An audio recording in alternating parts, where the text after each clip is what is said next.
Study YouTube channel में आप सभी का एक बार फिर से स्वागत है। इससे पिछले की वीडियो क्लास में हम लोगों ने गुप्त एंड गुप्तोत्तर काल के बारे में थ्योरी क्लास के बारे में पूरा डिस्कस किया हुआ है ना।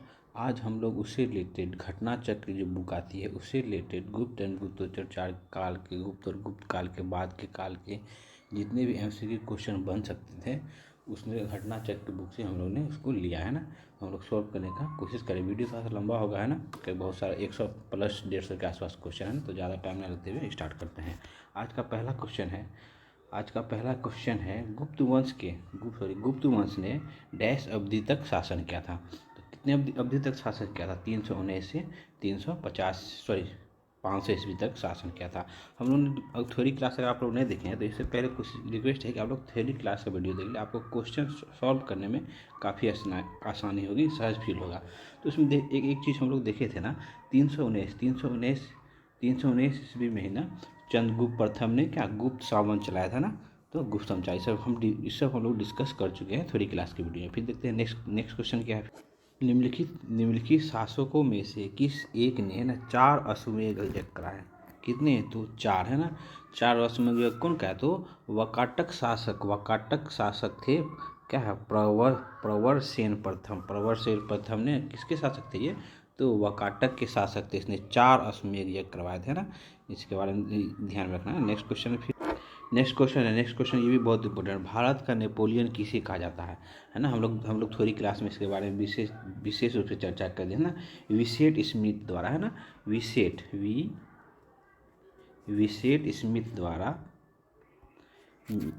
स्मिथ द्वारा समुद्रगुप्त को क्या कहा गया था? भारत का नेपोलियन कहा गया था। किसके द्वारा? तो विसेट स्मिथ द्वारा ना। आप लोग थ्योरी क्लास नहीं देखे हैं तो प्लीज़ जाके वो वीडियो देख लें, उसके बाद देखें MCQ, बहुत मजा आने वाला है। फिर उसका नेक्स्ट क्वेश्चन है, तो देखिए नेक्स्ट क्वेश्चन सेम वही है ना। प्राचीन भारत का नेपोलियन किसे कहा जाता है? तो समुद्रगुप्त कहा जाता है ना। तो उसका नेक्स्ट स्लाइड देखते हैं। अगला क्वेश्चन है, निम्नलिखित में से किस गुप्त राजा का एक अन्य नाम कौन? तो देवगुप्त है। देवगुप्त था। तो किसका था? तो चंद्रगुप्त द्वितीय का एक और नाम क्या था? तो देवगुप्त था। इसने क्या विक्रमादित्य की उपाधि धारण की थी ना, ध्यान रखना है ना। और फाहियान इसी के शासन काल में चीनी यात्री भारत आए थे। ठीक। एक क्वेश्चन है, प्रथम गुप्त शासक जिसने परम भागवत है ना, परम भागवत की उपाधि धारण की थी। तो परम भागवत की उपाधि किसने धारण की थी? तो समुद्रगुप्त ने है ना। थ्योरी क्लास में भी डिस्कस कर चुके हैं ना। उसका बाद नेक्स्ट क्वेश्चन है, देखिए फिर वही सेम क्वेश्चन है, परम भागवत की उपाधि किसने धारण की थी? तो समुद्रगुप्त ने ना। तो ध्यान रखिएगा, क्वेश्चन पढ़ लीजिए एक बार। उसका अगला क्वेश्चन है, इलाहाबाद स्तंभ लेख निम्नलिखित में से किस एक से संबंधित है? ये एक से संबंधित, इसने प्रयाग प्रस्थित लेख जो है ना समुद्रगुप्त से भी संबंधित है और अशोक से भी संबंधित है ना। तो आप लोग को दोनों को ध्यान में रखना है। ठीक है। उसके बाद नेक्स्ट क्वेश्चन है, देखो वही सेम क्वेश्चन है ना। इलाहाबाद के जो अशोक स्तंभ है किन शासक के बारे में सूचना प्रदान करता है? अगर ऑप्शन में अशोक भी रहे तो अशोक भी होगा, अगर समुद्रगुप्त या अशोक में से दोनों में से कोई रहेगा तो दोनों एक आंसर लगाना है। तो देखिए समुद्रगुप्त है ना, तो यहाँ पे समुद्रगुप्त लगा दिया। अशोक रहता तो अशोक हो जाता है ना। तो ध्यान रखिएगा, दोनों से रिलेटेड है ना ये इलाहाबाद का अशोक स्तंभ। ठीक है, ध्यान रखिएगा। नेक्स्ट क्वेश्चन, उसका नेक्स्ट क्वेश्चन है, प्रयाग प्रशस्ति किसके सैन्य अभियान के बारे में जानकारी है? तो समुद्रगुप्त के बारे में है ना। हम लोग जब थ्योरी क्लास डिस्कस किए थे ना तो हम लोग देखे थे ना समुद्रगुप्त के ना विजयों का वर्णन किसमें है? तो प्रयाग प्रशस्ति अभिलेख में है ना। ये सब हम लोग थ्योरी क्लास में देख चुके हैं ना। ठीक है, फिर नेक्स्ट क्वेश्चन देखते हैं। उसका नेक्स्ट क्वेश्चन है, समुद्रगुप्त के प्रयाग प्रशस्ति में कौशल के शासक का क्या नाम है ना। कौशल के शासक का क्या नाम था? तो महेंद्र है ना, महेंद्र था ना। ध्यान रखिएगा। नेक्स्ट क्वेश्चन है, फिर देखिए नेक्स्ट क्वेश्चन है, समुद्रगुप्त के प्रयाग प्रशस्ति वाले स्तंभ में निम्नलिखित में से किसका लेख मिलता है? तो देखिए ध्यान से सुनेगा। तो ये किसका लेख मिलता है? तो जहांगीर का लेख मिलता है। हम लोग पढ़े थे ना कि जहांगीर के प्रयाग प्रस्थान अभिलेख में जो वहाँ से जो कौन लेके आता है? अकबर लेके आता है और कहाँ पे स्थापित करता है? तो इलाहाबाद के किले में स्थापित करता है। और उसमें जहांगीर का एक लेख उत्कीर्ण करवाया जाता है ना, लेख मिलता है ना। तो ध्यान में रखिएगा ना।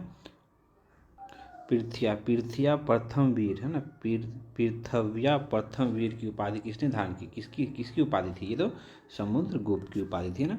तो ध्यान में रखिएगा। उसके बाद नेक्स्ट क्वेश्चन है, उसके बाद है नेक्स्ट क्वेश्चन, निम्नलिखित कथन पढ़िए और सही कथन को टिक लगाना है ना, पहचानना है। तो देखिए हरि सिंह जो है समुद्रगुप्त दरबार के प्रसिद्ध कवि थे। बिल्कुल सही है, हम लोग डिस्कस कर चुके हैं इसके बाद में। उसका ये पहला स्टेटमेंट सही है। दूसरा क्या है, उसने देवी चंद्रगुप्त महाकाव्य की रचना की, ये गलत है। देवी चंद्रगुप्त महाकाव्य की रचना विशाख दत्त ने की थी ना, विशाख दत्त ने की थी ना, तो ध्यान रखना है। फिर नेक्स्ट देख देते हैं, नेक्स्ट स्टेटमेंट क्या है। नेक्स्ट नेक्स्ट कथन कह रहा है कि वह प्रयाग प्रशस्ति का के रचयिता थे। कौन? तो हरिसेन, है ना। तो हरिसेन प्रयाग प्रशस्ति के रचयिता थे। हाँ, तो ये भी सही है। तो 1 और 3 सही है ना। 1 और 3 किस में है? तो देखिए ऑप्शन डी में, 1 और 3 में ना। तो आप लोग देख लीजिए इसको एक बार रिपीट करके, है ना। ठीक है, नेक्स्ट देखते हैं। देखिए नेक्स्ट क्वेश्चन है मिलान करने के लिए ना। दक्षिण भारत के समुद्रगुप्तकालीन नरेश और उनके राज्यों को मिलाना है ना। तो पहला देखते हैं, पहला क्या है? धनंजय, है ना। धनंजय उसके किस राज्य के थे? तो कुशतलपुर, है ना, कुशतलपुर, है ना, कुशतलपुर, है ना, ध्यान रखिएगा, कुशतल। उसके बाद क्या है? नीलराज, है ना। नीलराज कहाँ के थे? तो अवमुक्त, है ना। नीलराज कहाँ के थे? तो अवमुक्त, है ना, ध्यान रखिएगा, है ना। कहाँ? नीलराज अवमुक्त, है ना। उसके बाद से ना उग्रसेन, उग्रसेन कहाँ के थे? पाल का, है ना, पाल का, है ना, पाल का के थे, है ना। उसके बाद विष्णु गोपा कहाँ के थे? कांची के थे। उस हिसाब से क्या ऑप्शन हो जाता है? 3-3-1, सॉरी, हाँ, 3-1-4-4-2, है ना, 3-1-4-2, है ना, 3-1-4-2 देख लेते हैं कि इसमें है। तो 3-1-4-2 किस में है? तो ऑप्शन सी में है। तो ध्यान रखिएगा ना। उसके बाद नेक्स्ट देखते हैं, नेक्स्ट क्या है।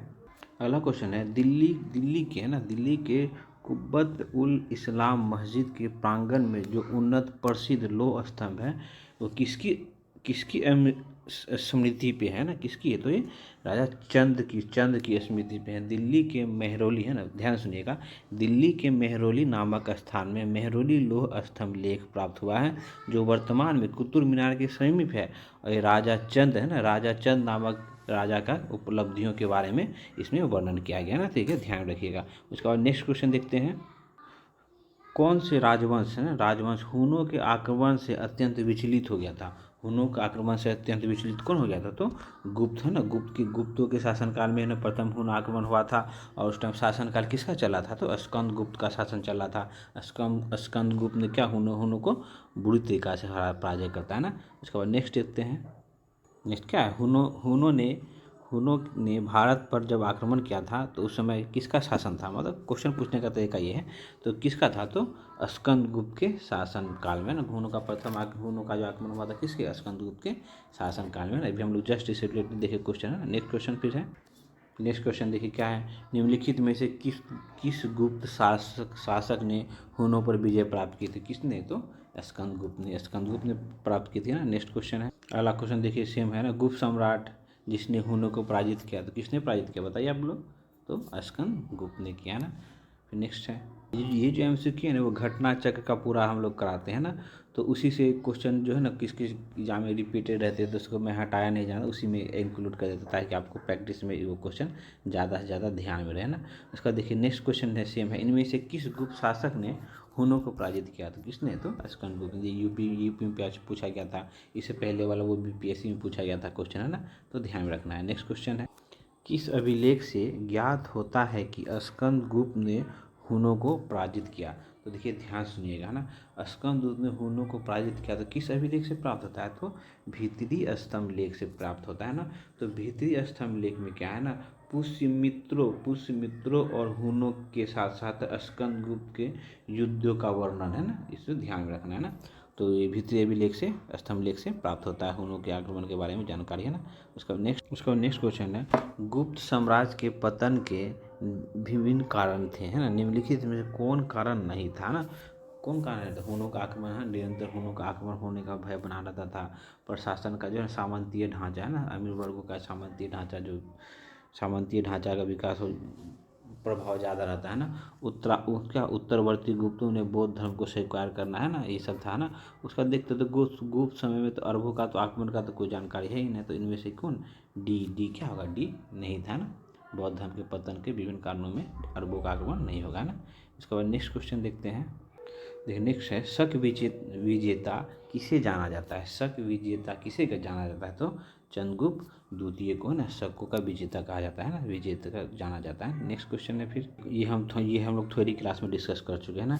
रजत सिक्के, है ना, रजत सिक्के जारी करने वाला प्रथम गुप्त शासक कौन था? बताइए कौन था? तो चंद्रगुप्त द्वितीय था ना, विक्रमादित्य की उपाधि धारण किया था इसने ना। उसके बाद नेक्स्ट है प्रसिद्ध चीनी यात्री है ना, प्रसिद्ध चीनी यात्री फाहियान किसके शासनकाल में भारत आया था? तो चंद्रगुप्त द्वितीय द्वितीय है ना, द्वितीय के शासनकाल में भारत आया था ना। उसका नेक्स्ट निम्नलिखित में से कौन सा सुमेलित नहीं है ना, सुमेलित नहीं है पूछ रहा है ना। तो कुमार गुप्त प्रथम किस अभिलेख संबंधित है? क्या मद शोर अभिलेख से संबंध है। और पति का कहाँ तक्षशिला स्तंभ लेख से है, वो है ना। उसके बाद समुद्रगुप्त का क्या एरन अभिलेख है, प्रसिद्ध है। लेकिन प्रभावती गुप्त का ना उदयगिरी का कोई गुहा लेख से प्रमाण नहीं है ना। तो ये आपको ध्यान रखना है, प्रभावती गुप्त का उदयगिरी से कोई अभिलेख प्राप्त नहीं हुआ है ना। तो गलत कौन है इनमें से?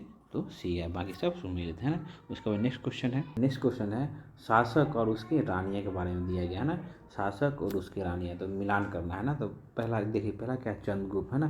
चंद्रगुप्त की राजकुमारी या रानी कौन थी? तो कुमार देवी है ना, कुमार देवी थी है ना। आप लोग नहीं देखें थ्योरी क्लास में सारा ये चीज़ एक्सप्लेन किया हुआ है ना। उसका समुद्रगुप्त की पत्नी का क्या नाम था, मतलब रानी कौन थी? तो दत्ता देवी है ना, दत्ता देवी थी। और चंद्रगुप्त द्वितीय की पत्नी क्या नाम था, है ना, नागवंश की कन्या के साथ शादी की थी ना, याद है ना आपको? तो कुबेर नाग है ना, ध्यान रखना है। उसके बाद चंद्रगुप्त प्रथम जो है ना, ये किसके? अनंत देव है ना, अनंत देव है ना।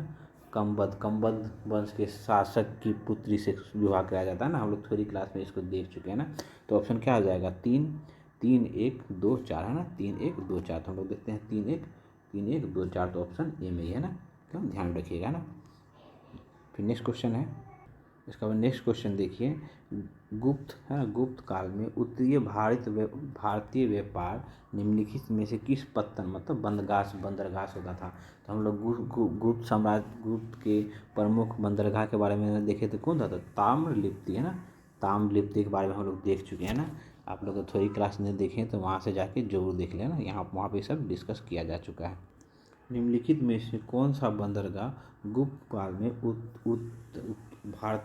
उत्तर भारतीय व्यापार का उपयोग किया जाता था ना? उस समय देखिए, इस काल में प्रमुख बंदरगाह जो तापलिप्ति थी है ना, प्रमुख बंदरगाह तापलिप्ति थी, परंतु अन्य बंदरगाहें थे, जैसे कौन? भरूच भी था है ना, कल्याण भी था और काम्बे भी था है ना। लेकिन सबसे प्रमुख कौन था? तो ताम्रलिप्ति था। ये किस क्षेत्र में था? तो बंगाल के क्षेत्र में पता था है ना। तो ध्यान में रखना है ना। उसके बाद नेक्स्ट क्वेश्चन देखते हैं, अगर इसी सारा में प्रमुख तो ये था ना, सबसे प्रमुख ताम्रलिप्ति था, लगभग सभी से हुआ करता था ना। ठीक है, तो ध्यान रखिएगा। इसलिए इसका ऑप्शन ना ऑप्शन ई होगा है ना, ऑप्शन ई होता है इसका, यूपी में से एक से अधिक है ना, लगभग सभी से होता था ना। इसके बाद नेक्स्ट क्वेश्चन है, अगला क्वेश्चन है, गुप्त काल में गुजरात, बंगाल, दक्कन एवं तमिल राष्ट्र में स्थित केंद्र किससे संबंधित है?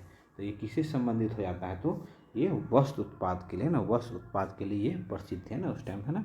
तो ध्यान रखना है। उसके बाद नेक्स्ट क्वेश्चन है विशाखदत्त के प्राचीन भारतीय नाटक है ना, क्या विशाखदत्त का क्या बुक है? मुद्रा राक्षस का विषय वस्तु है ना। तो इसका विषय वस्तु है चंद्रगुप्त मौर्य के समय राज दरबारों की है ना दुर्भिसंधियों के बारे में है ना, दुर्भिसंधियों के बारे में वर्णन है। किसमें? तो विशाखदत्त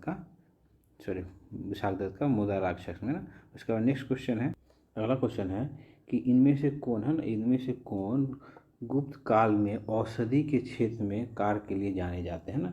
गुप्त काल में औषधि के क्षेत्र के लिए कार्य के लिए कौन जाने जाते हैं? तो सुश्रित है ना, सुश्रित है ना, ध्यान रखिएगा। उसके बाद नेक्स्ट क्वेश्चन है, अगला क्वेश्चन है निम्नलिखित में से किसका प्राचीन भारत में आयुर्वेद शास्त्र से संबंध नहीं है? किसका आयुर्वेद शास्त्र से संबंध नहीं है? तो आप लोग देखिए किसका है, तो भास्कराचार्य है ना, भास्कराचार्य का जो है ना आयुर्वेद शास्त्र से संबंध नहीं है ना। क्योंकि जो भास्कराचार्य थे ना, भास्कराचार्य जो है ये क्या खगोलज्ञ थे ना, खगोल शास्त्री थे, गणितज्ञ थे। और उन्होंने एक सिद्धांत दिया था, कौन? लीलावती नामक ग्रंथ भी इन्होंने लिखा है ना। तो ये खगोल शास्त्र नहीं थे, सॉरी खगोल शास्त्र थे, लेकिन आयुर्वेदा शास्त्र ये नहीं थे ना। उसके बाद नेक्स्ट क्वेश्चन देखते हैं, बाकी ये सब जो है ये आयुर्वेदा शास्त्र है ना।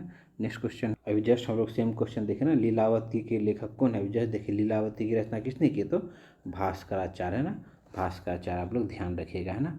उसके बाद नेक्स्ट क्वेश्चन है, भारतीय यात्रा में फाहियान ने एक अस्पताल का उल्लेख किया, तो वो अस्पताल कहाँ स्थित है? तो पाटलिपुत्र में स्थित है ना, तो ध्यान रखिएगा। उसके बाद नेक्स्ट क्वेश्चन है, उसके बाद चंद्रगुप्त के 9 रत्नों में से, हम लोग देख चुके हैं ना थोड़ी क्लास में, 9 रत्नों में से निम्नलिखित में से कौन क्या है, क्या फलित ज्योतिष से संबंध है, फलित ज्योतिष से संबंध किसका है, तो बताइए। तो ये होता है छपनक है ना, छपनक का हम लोग थोड़ी क्लास में सब डिस्कस कर चुके हैं, तो आप लोग नहीं देखे हैं तो जरूर देखें ना। उसके बाद नेक्स्ट क्वेश्चन है, कालिदास किसके शासन काल में थे, तो गुप्त वंश के शासन काल में थे, तो आप लोग जान ही रहे हैं। तो शासक कौन था, तो चंद्रगुप्त द्वितीय है ना। उसका नेक्स्ट क्वेश्चन है, इनमें से किसने पहली बार यह व्याख्या की कि पृथ्वी अपनी धुरी पर घूमने के कारण प्रतिदिन सूर्योदय और सूर्यास्त होता है, तो ये किसने कहा है, तो ये ये किसने कहा है, तो ये आर्यभट्ट है ना, आर्यभट्टम सिद्धांत इसने दिया है ना। तो हम लोग थोड़ी क्लास में इसका डिस्कस कर चुके हैं ना, तो आप लोग देख लीजिएगा अगर थोड़ी क्लास नहीं देखे तो ना। नेक्स्ट क्वेश्चन है, अधोलिखित में कौन गुप्तकालीन स्वर्ण मुद्राएं, हम लोग देखे थे ना, गुप्तकालीन स्वर्ण का जो सोने का जो मुद्रा होता था, क्या नाम क्या कहते थे, तो दिनार है ना, दिनार कहा जाता था ना, ध्यान रखिएगा। उसका नेक्स्ट उसी टाइप का क्वेश्चन है ना, स्वर्ण मुद्रा को क्या कहा जाता था, तो दिनार कहा जाता था, देख लीजिए। उसका देखते हैं नेक्स्ट, देखिए डिफरेंट टाइप से पूछने का तरीका है ना। गुप्तकालीन रजत मुद्रा का क्या नाम था, रजत जो मुद्रा था उसका क्या नाम था, तो रूपक है ना, रूपक याद रखिएगा। स्वर्ण मुद्रा क्या था, तो दिनार था ना, आप लोग ध्यान रखिएगा। उसका बाद नेक्स्ट क्वेश्चन है, फिर निम्नलिखित में से किस गुप्त शासक ने सर्वप्रथम सिक्के जारी किए, एकदम ध्यान में होना चाहिए आप लोग, है ना। थोड़ी क्लास में हम लोग डिस्कस किए, क्यों, तो चंद्रगुप्त प्रथम है ना, चंद्रगुप्त प्रथम। आप लोग थोड़ी क्लास जो देख के तब MCQ सॉल्व करें, बहुत मजा आने। उसके बाद क्या है, गुप्त काल में लिखित संस्कृत नाटकों में स्त्री और क्षुद्र जो बोलते थे, तो किस भाषा बोलते थे, प्राकृत भाषा बोलते थे ना, प्राकृत भाषा बोलते थे, तो ध्यान रखिएगा। उसका ये भी क्वेश्चन बहुत अच्छा है, सती प्रथा ना, सती प्रथा का प्रथम अभिलेख का साक्ष्य प्राप्त होता है, तो एरन अभिलेख से प्राप्त होता है ना, तो आप लोग ध्यान रखिएगा, एरन अभिलेख से सती प्रथा का प्रथम क्या प्राप्त होता है जिससे, ठीक है। उसके बाद नेक्स्ट क्वेश्चन है, इस सेट का पहला भी क्वेश्चन इसी टाइप में था ना, गुप्त सावंत की स्थापना है ना, गुप्त सावंत की स्थापना किसने की थी, तो गुप्त सावंत की स्थापना चंद्रगुप्त प्रथम ने की थी, कब, तो 319 ईस्वी में है ना, तो ध्यान रखिएगा, है ना। उसके बाद नेक्स्ट क्वेश्चन देखिए फिर क्या है। उसके बाद नेक्स्ट क्वेश्चन है, सूची 1 को सूची 2 से सुलमित करना है ना, तो देखिए अशोक क्या कहा जाता था, अशोक को प्रिय दर्शनी है ना, देवताओं का प्रिय कहा जाता है ना। तो उसका दूसरा क्या है, समुद्रगुप्त क्या कहता है, क्या कहा जाता है, पर क्रमांक है ना, पर क्रमांक कहा जाता है। उसका तो आप लोग जान ही रहोगे, चंद्रगुप्त द्वितीय को क्या जाता था, विक्रमादित्य कहा जाता है, और स्कंदगुप्त क्या कहता है, क्रमादित्य कहा जाता है ना। इस हिसाब से ऑप्शन मिला लेंगे, ऑप्शन क्या हो जाएगा, 2 1 4 3 है ना, 2 1 4 3 हो जाएगा। तो देखते हैं 2 1 4 3 कौन है, तो 2 1 4 3 ऑप्शन कौन हो जाता है, ऑप्शन सी हो जाता है ना। आप लोग भी एक बार इसको अच्छा से मिलान कर लीजिएगा, है ठीक है। नेक्स्ट क्वेश्चन देख, उसके बाद है नगरों का क्रमिक पतन है, नगरों का क्रमिक पतन जो है किस काल की महत्वपूर्ण विशेषता है, तो किस काल की, तो गुप्त काल की ना, तो ध्यान रखिएगा आप लोग, है ना। इसके बाद नेक्स्ट है, किस शासक वंश ने मंदिरों एवं ब्राह्मणों को सबसे अधिक ग्राम अनुदान में दिए ना, हम लोग थोड़ी क्लास में देखे थे, तो किस शासकों ने, तो गुप्त वंश के शासकों ने, है ना, सबसे ज़्यादा मंदिर में और ब्राह्मणों को दान दिए थे ना। उसके बाद है, प्राचीन भारत में किस वंश के शासन काल को क्या कहा, स्वर्ण युग कहा जाता है, तो किस वंश के शासनकाल को, तो गुप्त वंश के शासनकाल को प्राचीन भारत का क्या कहता है, स्वर्ण युग कहा जाता है ना, ध्यान रखिएगा। तो क्वेश्चन है, निम्नलिखित में से किस काल में स्त्री की पुरुष की बराबरी थी, तो स्त्री और पुरुष की बराबरी कब थी, तो ऋग वैदिक काल के बाद ऐसा प्राचीन भारतीय इतिहास में ऐसा कोई काल नहीं है जिसमें स्त्री और पुरुष की बराबरी होती है ना।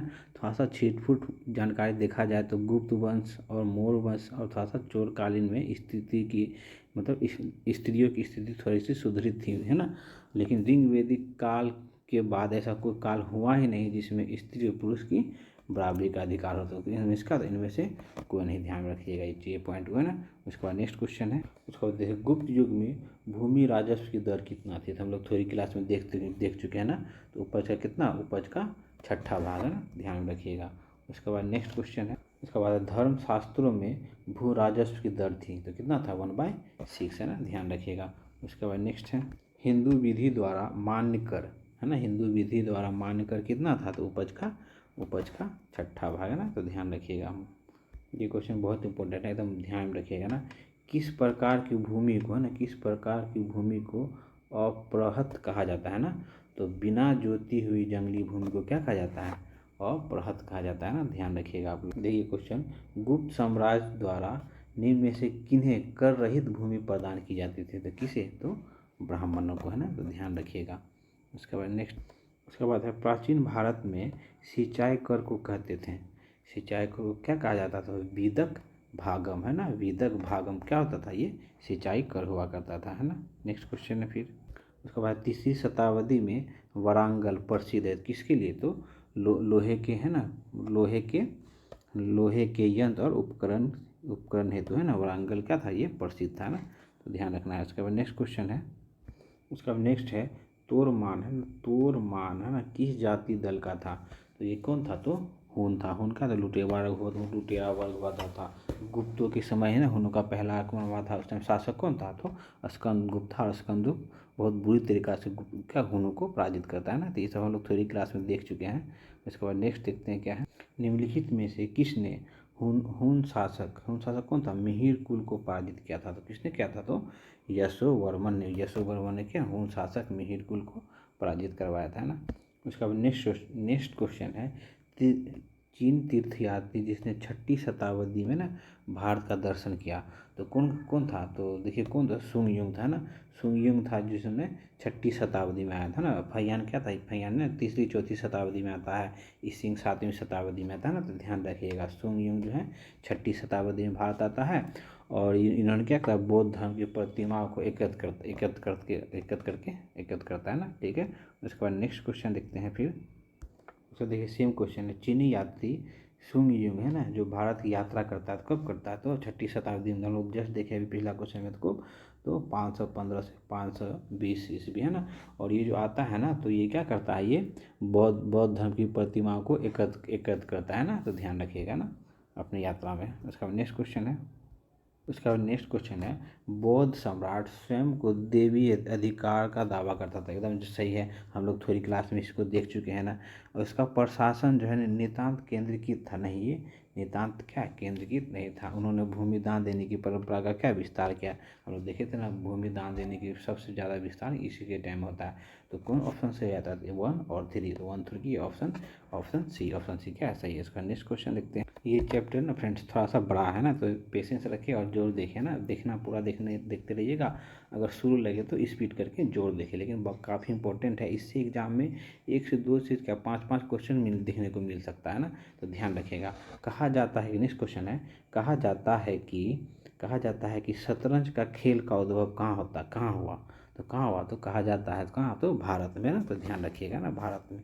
ऑप्शन क्या था, ऑप्शन डी भारत में। उसका नेक्स्ट क्वेश्चन क्या, शूद्रक द्वारा लिखी हुई प्राचीन भारतीय पुस्तक क्या, मृच्छकटिकम का विषय क्या है, तो मृच्छकटिकम का विषय क्या है, एक धनी व्यापारी और एक गणिका की पुत्री का प्रेम कथा, है ना, तो ऑप्शन ए ध्यान रखिएगा ना। उसका नेक्स्ट क्वेश्चन है, प्राचीन साख्य दर्शन में किसका महत्वपूर्ण योगदान है, तो किसका महत्वपूर्ण योगदान है बताइए आप लोग, तो कपिल का, है ना, कपिल का ध्यान रखिएगा ना, ये क्वेश्चन आता है बहुत बार एग्जाम में, किसका, तो कपिल का। उसके बाद नेक्स्ट क्वेश्चन है, देखिए आप क्वेश्चन को पढ़ दिया, कपिल मुनि द्वारा प्रतिपादित दार्शनिक प्रणाली क्या थी, अभी हम लोग जस्ट देखे क्या, तो साख्य दर्शन, है ना, तो ध्यान रखिएगा। उसके बाद नेक्स्ट फिर देखिए सेम क्वेश्चन, साख्य दर्शन प्रतिपादित किया गया किसके द्वारा, तो कपिल के द्वारा, है ना, तो ध्यान रखिएगा। नेक्स्ट फिर है, योग के आविष्कारक, है ना, योग के आविष्कारक कौन है, तो पतंजलि, है ना, ध्यान रखिएगा। योग के आविष्कारक कौन है, तो पतंजलि। नेक्स्ट क्वेश्चन है, निम्नलिखित में से कौन एक, है ना, अष्टांग योग का अंग नहीं है, तो ध्यान रखना, अष्टांग योग का अंग कौन नहीं है, तो मनुस्मृति नहीं है। बाकी ये सब क्या है, प्रत्याहार, है ना, धारणा और ध्यान, ये सब क्या है, योग का अंग है, और ये मनुस्मृति क्या है, ये नहीं है ना, तो ध्यान रखिएगा। उसके बाद नेक्स्ट क्वेश्चन है, देखिए महाभाष्य के लेखक, है ना, एक क्वेश्चन यहाँ से बन जाता है, महाभाष्य के लेखक कौन है, तो पतंजलि, है ना, पतंजलि समकालीन थे, तो किसके समकालीन थे, तो पुष्यमित्र शुंग के समकालीन थे ना, तो ध्यान रखिएगा आप लोग, है ना। उसके बाद नेक्स्ट क्वेश्चन है, एक क्वेश्चन है, केवल प्रत्यक्ष प्रमाण को कौन स्वीकारा, है ना। केवल प्रत्यक्ष प्रमाण को तो चारवाक, है ना, ध्यान रखिएगा, ये चारवाक, है ना। उसके बाद अधोलिखित में से कौन सा एक चारवाक के अनुसार, है ना, चारवाक के अनुसार क्या है, चारवाक के अनुसार सर्वोच्च मूल है, सर्वोच्च मूल है कौन, तो काम। चारवाक के अंदर सर्वोच्च मूल कौन है, तो काम, ध्यान रखिएगा। नेक्स्ट क्वेश्चन है, चारवाक का दर्शन प्रणाली क्या है, चारवाक का दर्शन प्रणाली क्या है, तो क्या है, तो बताइए। तो लोकायन, लोकायन प्रणाली भी कहते हैं, प्रणाली क्या, लोकायन प्रणाली भी कहलाती है ना, चारवाक का दर्शन प्रणाली, है ना, तो ध्यान रखिएगा। नेक्स्ट है, न्याय दर्शन के न्याय दर्शन को प्रचारित किया, तो न्याय दर्शन को प्रचारित किसने किया, तो गौतम ने, है ना, ध्यान रखिएगा। न्याय दर्शन को कौन किया, गौतम ने। और सांख्य दर्शन हम लोग देखे थे ना, कपिल, है ना, तो ये सब ध्यान रखिएगा। नेक्स्ट फिर देखते हैं, आप लोग ये देखना चाहें तो देख लीजिए, और नोट करना आता है जो कर सकते हैं ना। न्याय दर्शन, है ना, क्वेश्चन आता है इससे बहुत बार, है ना, तो न्याय दर्शन कौन, तो गौतम।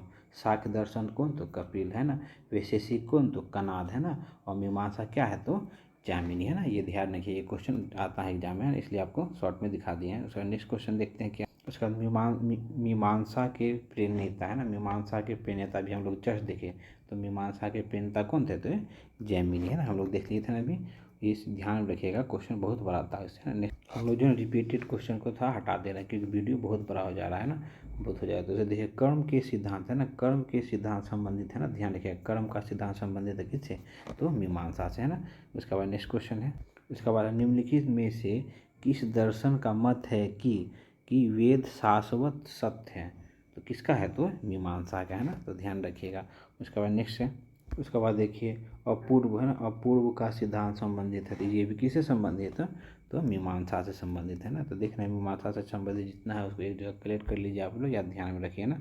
देखिए रिसेंटली बीपीएससी में पूछा हुआ क्वेश्चन है ना, निम्नलिखित में से किस भारतीय दर्शन में परमाणु सिद्धांत, है ना, तो परमाणु सिद्धांत किससे है, तो विशेषित, है ना, विशेषित से, है ना, तो ध्यान रखिएगा आप लोग, है ना। उसका नेक्स्ट क्वेश्चन, उसका नेक्स्ट क्वेश्चन, निम्नलिखित युग्मों में से कौन सा एक भारतीय पर्ण दर्शन का भाग नहीं है ना, नहीं है पूछ रहा है, तो कौन सा है, तो ये लोकायत और कपालिक, है ना, लोकायत और कपालिक, है ना, भारतीय दर्शन का पार्ट नहीं है। बाकी ये सब जान रहे हैं, मीमांसा, वेदांत, है ना, न्याय, वैशेषिक, सांख्य, योग, है ना, ये सब हम लोग देख चुके हैं ना, तो कौन नहीं है, तो ये ऑप्शन सी ये नहीं है ना, तो ध्यान रखिएगा। नेक्स्ट क्वेश्चन है, उसके बाद लोकायत दर्शन किसको कहा जाता है ना, लोकायत दर्शन किसको कहा जाता है, तो चारवाक को, है ना, ध्यान रखिएगा, चारवाक को लोकायत दर्शन कहा जाता है। उसका नेक्स्ट क्वेश्चन, ये सब जो है द्वैतवाद और द्वैतवाद, है ना, ये सब हम लोग जब भक्ति आंदोलन, सूफी भक्ति आंदोलन देखेंगे ना, तो उसमें पढ़ेंगे ना, तो यहाँ भी एक क्वेश्चन है, तो ध्यान लेते हैं।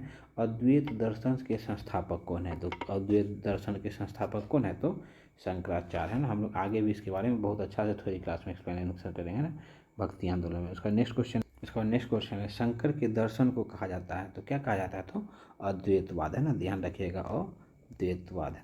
उसका नेक्स्ट क्वेश्चन है, उसका क्वेश्चन है, प्रत्यक्षण बोध किसे कहा जाता है, किसे कहा जाता है, तो शंकर को कहा जाता है ना, तो ध्यान रखना है आप लोग को। उसका नेक्स्ट क्वेश्चन, अद्वैत वेदांत के अनुसार, है ना, अनुसार मुक्ति प्राप्त किया जा सकता है, तो किससे, तो ज्ञान से, ना, ध्यान रखिएगा, ज्ञान से, अद्वैत वेदांत के अनुसार ज्ञान से ही मुक्ति पाया जा सकता है। इसका नेक्स्ट क्वेश्चन है, इसका नेक्स्ट क्वेश्चन है, विशिष्ट द्वैतवाद का सिद्धांत के संस्थापक कौन है, तो विशिष्ट द्वैतवाद के सिद्धांत के संस्थापक कौन है, तो रामानुजाचार्य। और हम लोग जस्ट पिछले क्वेश्चन में देखे ना था, अद्वैतवाद के संस्थापक कौन थे, तो वहाँ शंकराचार्य थे ना, ध्यान रखिएगा। उसके बाद नेक्स्ट क्वेश्चन देखते हैं, निम्नलिखित में से किसका संबंध, है ना, वेदांत दर्शन से के साथ नहीं है, तो वेदांत दर्शन के साथ किसका संबंध नहीं है, तो अभिनव गुप्त का, है ना, अभिनव गुप्त का वेदांत दर्शन का संबंध है।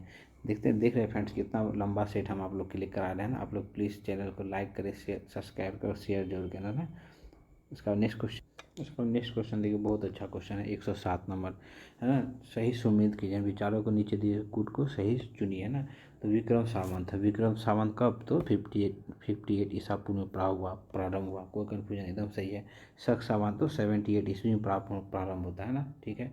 गुप्त सावंत हम लोग देखें ना, चंद्रगुप्त प्रथम ने गुप्त सावंत चलाया था कब, 319 ईस्वी में पढ़ा था। उसका भारत में है ना, भारत में मुसलमान शासन का युग कब, तो 1192 में शुरू होता है। तो 1192 से आप लोग कुछ याद आ रहा है, आप लोग पढ़े हो तो 1191 1192 क्या होता है, त्रायन का प्रथम युद्ध पृथ्वीराज द्वितीय और मोहम्मद गोरी के बीच है ना। उसके बाद त्रायन का दूसरा युद्ध कब होता है, 1192 में। उस टाइम से क्या होता है, भारत में मुस्लिम शासन का युग प्रारंभ होता है। हम लोग मेडाइवल हिस्ट्री जब पढ़ेंगे तो बहुत विशेष रूप से इसका चर्चा करेंगे ना।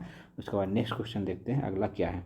उसके बाद क्या है, पुराणों के अनुसार चंद्रवंशीय शासकों का मूल स्थान कहाँ था, तो कहाँ था, तो प्रतिष्ठान है ना, ध्यान रखिएगा, प्रतिष्ठान।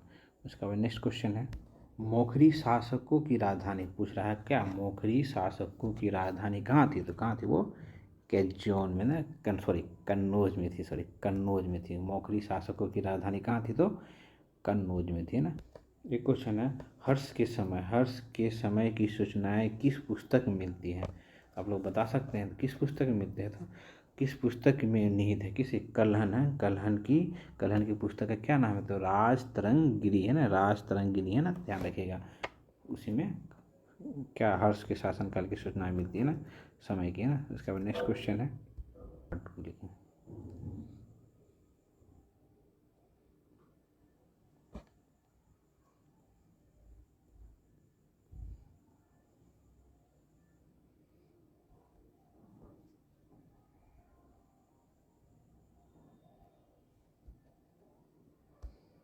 उसके बाद क्या है, हर्ष के साम्राज्य की राजधानी है ना, हर्ष के साम्राज्य की राजधानी कहाँ थी, बताइए, तो कन्नौज में थी है ना, कहाँ थी, तो कन्नौज में थी ना, ध्यान रखिएगा। उसके बाद नेक्स्ट क्वेश्चन है, सम्राट हर्ष ने अपनी राजधानी थानेश्वर से कहाँ स्थानांतरित करते, तो कन्नौज में है ना, कन्नौज में, ध्यान रखिएगा।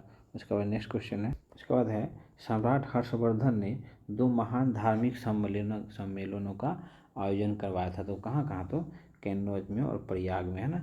और इन्होंने ही क्या, ये अभी के टाइम जो हम लोग देखते हैं ना कुंभ मेला का आयोजन, तो इसी के टाइम से स्टार्ट होता है ना, तो ये भी ध्यान में रखिएगा पॉइंट है ना। उसके बाद नेक्स्ट क्वेश्चन है, देखिए, उत्तर प्रदेश में स्थित वह स्थल जहाँ हर्षवर्धन ने बौद्ध सम्मेलनों का आयोजन करवाया था, तो कहाँ, तो प्रयाग में कराया गया था ना, ध्यान रखिएगा। उसके बाद नेक्स्ट क्वेश्चन है, नर्मदा नदी पर सम्राट हर्ष ने है ना दक्षिणावर्ती अग्रगमन को रोका, किसको रोका था, तो पुलकेशिन द्वितीय है ना। उसके बाद नेक्स्ट क्वेश्चन है, निम्नलिखित शासकों में से किसने हर्षवर्धन को पराजित किया, तो हर्षवर्धन को किसने पराजित किया था, तो पुलकेशिन द्वितीय ने कराया था ना, तो ध्यान में रखिएगा। उसके बाद नेक्स्ट है, उसके बाद हेनसांग किसके शासनकाल में भारत आया था, तो हर्षवर्धन के शासनकाल में भारत आया था ना, ध्यान रखिएगा। इसका नेक्स्ट क्वेश्चन है, हर्षवर्धन के शासनकाल में किस चीनी यात्री ने भारत की यात्रा की, तो किस चीनी यात्री ने भारत की यात्रा की थी, तो हेनसांग ने यात्रा की थी ना। उसके बाद नेक्स्ट है, हेनसांग के भारत यात्रा के समय है ना सूती वस्त्र का केंद्र उत्पादन का प्रसिद्ध केंद्र कौन था, तो हम लोग थ्योरी क्लास में सारी जितना क्वेश्चन देखे लगभग हम लोग ने एक्सप्लेनेशन किया है, और ये सब नोट्स में भी है, तो कहाँ पे, तो मथुरा में। आप लोग अगर थ्योरी क्लास नहीं देखे हैं तो प्लीज़ है ना थ्योरी क्लास देख के MCQ जरूर सॉल्व करें, बहुत अच्छा लगेगा, सारा क्वेश्चन सॉल्व हो जाएगा। नेक्स्ट क्वेश्चन है, कैसे शब्द का प्रयोग किया गया है ना, कैसे शब्द का प्रयोग किसके लिए किया गया, तो रेशम के लिए ना, ध्यान रखिएगा ना, रेशम के लिए।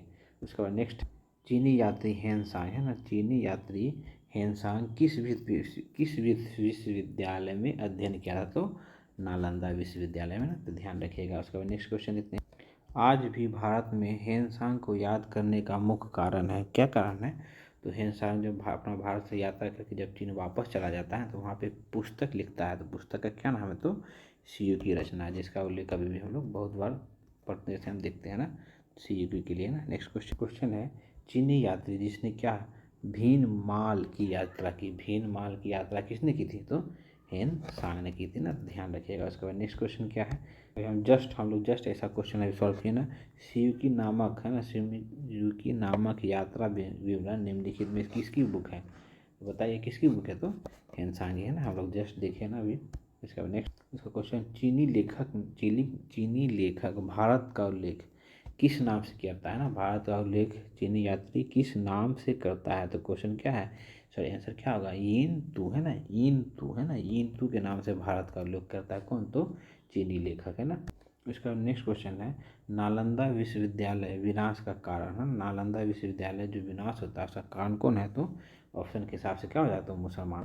क्या होता है ना, मोहम्मद गोरी के दो दास होता है, कौन सा, कुतुबुद्दीन ऐबक और बख्तियार खिलजी।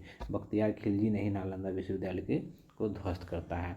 क्या होता है ना कि जब ऐबक आता है तो वो दिल्ली तक रुक के वहाँ पे साम्राज्य का विस्तार करने लगता है, लेकिन बख्तियार खिलजी क्या आता है, दिल्ली से आगे बढ़ के बिहार के क्षेत्र में आ जाता है, वहाँ लूटपाट और बौद्ध कौन, नालंदा विश्वविद्यालय, विक्रमशिला विश्वविद्यालय, ये सब क्या करता है, ये सब विनाश या ध्वस्त कर देता है ना। ये सब के बारे में हम लोग विस्तृत विवरण देखेंगे कब, 2-3 दिन के बाद, जब हम लोग का एशियन खत्म हो जाएगा तो हम लोग मेडाइवल हिस्ट्री जब स्टार्ट करेंगे तो बहुत अच्छा से उसका एक्सप्लेनेशन करेंगे थ्योरी के साथ और विद एक्सप्लेनेशन, जैसा कि हम लोग का सीरीज जब तक चलते आया है ना।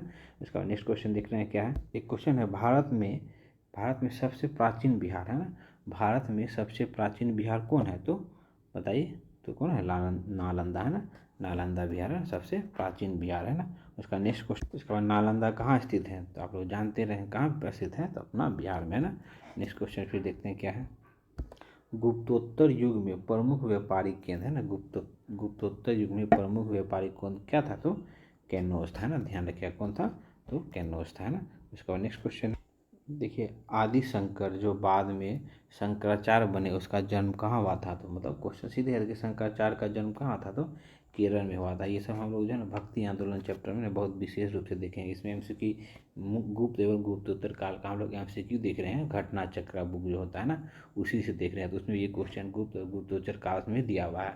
जब हम लोग मेडावल हिस्ट्री देखेंगे तो उसमें भी हम लोग विशेष चैप्टर क्या भक्ति आंदोलन में ये सब आएगा, है ना, तो ध्यान रखिए। तो आज का घटना चक्र एमसीक्यू हम लोग का यहीं तक रहता है ना, तो प्लीज़ चैनल को लाइक करें, सब्सक्राइब करें, फ्रेंड लोग के साथ शेयर जरूर करें, है ना। तो हम लोग का साइंस का भी सीरीज चल रहा है, उस वो भी प्लेलिस्ट बना दिया गया है साइंस का, आप लोग वहाँ जाके साइंस का भी एमसीक्यू सॉल्व कर सकते हैं, घटना चक्र, है ना।